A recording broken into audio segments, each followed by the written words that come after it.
कंकाल का रहस्य। चौरा गांव के खेतों में इन दिनों खुदाई का काम चल रहा था। असल में इसी गांव से होकर एक अच्छी सड़क गुजरनी थी, इसलिए यहाँ खुदाई शुरू की गई थी। अचानक एक दिन खुदाई करने वाली मशीन से कुछ टकराता है। बाद में जब खोजबीन की जाती है तो वहां से 2 कंकाल मिलते हैं। पुलिस गांव के लोगों से पूछताछ शुरू करती है। आप लोगों को क्या लगता है ये किसके कंकाल हो सकते हैं? अरे साहब, हमें क्या पता ये किसके कंकाल है, आप ही लोग पता लगाइए। हम लोग तो बहुत ज्यादा डरे हुए हैं। हाँ, हमारी फॉरेंसिक टीम अभी आ रही है। ये बताओ कि इस गांव के रहने वाला कोई जोड़ा गायब तो नहीं ना? क्योंकि शुरुआती जांच में तो ये बात सामने आ रही है कि एक कंकाल किसी पुरुष का है तो एक किसी महिला का। साहब, हमें तो बहुत डर लग रहा है। ऐसे कंकाल मिलने का मतलब गांव के आसपास ही किसी की हत्या हुई है या फिर किसी को जलाकर मार डाला गया है। हाँ साहब, हम अपने परिवार को लेकर बहुत ही ज्यादा परेशान हैं। देखिए, आप लोगों की परेशानी हम समझ सकते हैं, लेकिन आप लोगों को पुलिस का सहयोग करना होगा, क्योंकि आपके सहयोग के बगैर हम ये पता नहीं लगा सकते हैं कि आखिर ये किसके कंकाल है और इनकी हत्या किसने की। ठीक है साहब, गांव के लोग आपका पूरा सहयोग करेंगे। हाँ साहब, पूरा सहयोग करेंगे। तो फिर ठीक है, हम अपनी जांच शुरू कर देते हैं। कुछ दिन बाद जांच रिपोर्ट आ जाती है। पता चलता है कि ये कंकाल करीब 20 साल पुराने हैं, यानी 20 साल पहले किसी जोड़े की हत्या कर शव को यहाँ पर दबा दिया गया था। इंस्पेक्टर राघव, ये बताओ कि 20 साल पहले की मर्डर मिस्ट्री क्या आप सुलझ सकती है? हाँ सर, क्यों नहीं, लेकिन अब सबूत और गवाह काफी मिट गए होंगे। मुश्किल तो होगी, लेकिन शायद किसी परिवार को इंसाफ मिल सके। इंस्पेक्टर राघव, आप बिल्कुल सही कह रहे हैं। किसी परिवार को तो इंसाफ मिलेगा ही और किसी को उसके किए की सजा भी मिलेगी। जी सर, मैंने तो जांच शुरू भी कर दी है। 20 साल पहले इस गांव के 2 जोड़े अचानक कहीं गायब हो गए थे। मैंने दोनों ही परिवारों के बाकी के सदस्यों से बातचीत शुरू की तो उन्होंने बताया कि उनके बच्चे शहर गए थे, लेकिन आज तक वापस नहीं लौटे हैं। लेकिन ये दोनों शव किस परिवार के सदस्यों के हैं, ये कैसे पता चल सकेगा? सर, मैंने डीएनए टेस्ट करवा लिया है। आज शाम तक इसकी रिपोर्ट भी आ जाएगी। अच्छा, ठीक है। उसी शाम को सर, डीएनए रिपोर्ट के मुताबिक ये दोनों ही लाशें चौरा गांव के रहने वाले प्रधान सुल्तान सिंह के बेटे और बहू की है। लेकिन इनकी हत्याएं किसने की है, ये कैसे पता लगेगा?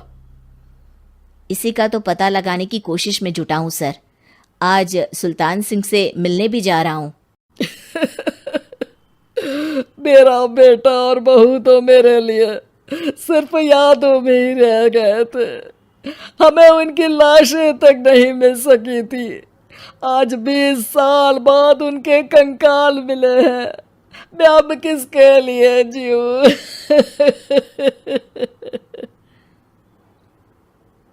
लेकिन सर, क्या आपकी किसी से कोई दुश्मनी थी? अपने बेटे बहू की हत्या के लिए आप किसे जिम्मेदार मान रहे हैं? अब मैं किसका नाम बोलूं? मेरी तो किसी से दुश्मनी नहीं थी, बस मेरे बेटे बहू को कोई वापस ला पाता।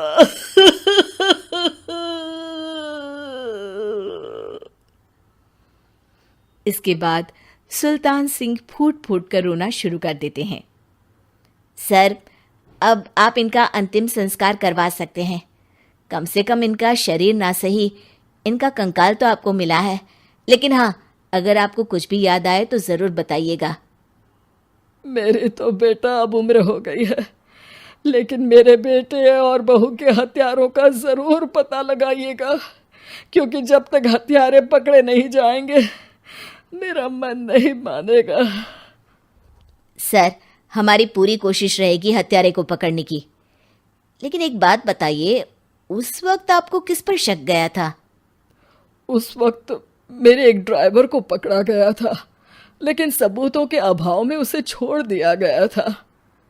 अच्छा, और ड्राइवर पर कैसे शक हुआ था? क्योंकि उस दिन ड्राइवर छुट्टी पर था।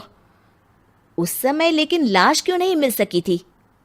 उस वक्त पुलिस ने बहुत कोशिश की थी, लेकिन दोनों की डेड बॉडी नहीं मिल सकी थी। ठीक है, हमारी तफ्तीश चल रही है, मैं फिर आऊंगा। इसके बाद इंस्पेक्टर वहां से चला जाता है और सुल्तान सिंह अपने बेटे और बहू की याद में खो जाते हैं।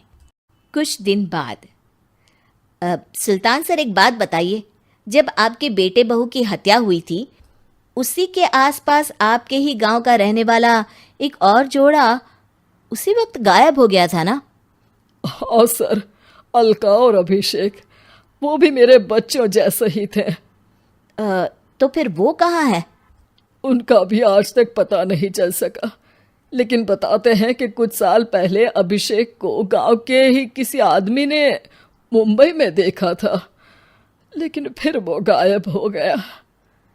यानी अभिषेक और अलका की हत्या नहीं हुई थी, बल्कि उन्होंने किसी वजह से खुद ही गांव छोड़ दिया था। हाँ, हो सकता है, क्योंकि अभिषेक मेरे बेटे संतोष का अच्छा दोस्त था और उसका मेरे घर भी आना जाना लगा रहता था। हो सकता है कि उसने मेरे बेटे और बहू के बारे में सुन लिया हो और ये गांव छोड़ दिया हो सकता है। उनके परिवार का कोई अब नहीं रहता क्या इस गांव में? अब तो कोई नहीं रहता। एक चाचा थे, लेकिन उन्होंने भी अपना पुश्तैनी मकान बेच दिया है। वो भी अब कहीं शहर में ही बस गए हैं। ओह, अभिषेक और अलका के बारे में भी पता लगाना होगा। हो सकता है कि वही इस हत्या के बारे में कुछ बता सके। हो तो सकता है, लेकिन वो बेचारे तो खुद ही वक्त के मारे थे, वो क्या बताएंगे। फिर भी सर, जब केस दोबारा खुला है तो जांच तो करनी ही पड़ेगी, और इस बार तो लाशें भी बरामद हुई है। कुछ दिन तक लगातार तफ्तीश चलती रही। एक दिन थाने से सुल्तान सिंह को फोन आता है। हाँ, कौन बोल रहा है? सर, मैं कांस्टेबल तुलाराम बोल रहा हूँ थाने से। आपको थाने आना पड़ेगा। थाने? लेकिन क्यों? सर, किसी की पहचान करवानी है। अच्छा ठीक है, मैं दोपहर तक पहुंचता हूँ। सुल्तान सिंह दोपहर में थाने पहुंचता है। कई पुलिस के अधिकारी वहां मौजूद रहते हैं। सर, आपके बेटे की हत्या का रहस्य आज शायद सुलझ जाए। अच्छा इंस्पेक्टर राघव, पर वो कैसे? सर, उस आदमी को देखिए, क्या वही अभिषेक है? सुल्तान सिंह की आंखों में हैरानी से आंसू आ जाते हैं। हाँ सर, यही अभिषेक है। ये आपको कहाँ से मिला?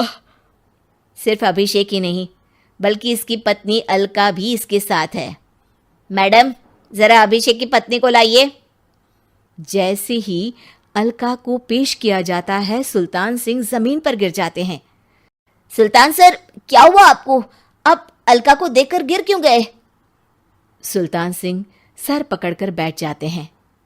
ये अलका नहीं, बल्कि ये तो मेरी बहू रितु है। पूरा थाना एक दूसरे का मुंह देखने लगता है। क्या? इसके बाद हर किसी को दो कंकाल और हत्या का रहस्य समझ में आ गया। अभिषेक और रितु ने मिलकर संतोष और अलका की हत्या की थी और लाश को जमीन के नीचे दबा दिया था। आज 20 साल बाद इस हत्या का रहस्य खुल सका था कि अवैध प्रेम संबंध में 2 मासूमों की जान गई थी।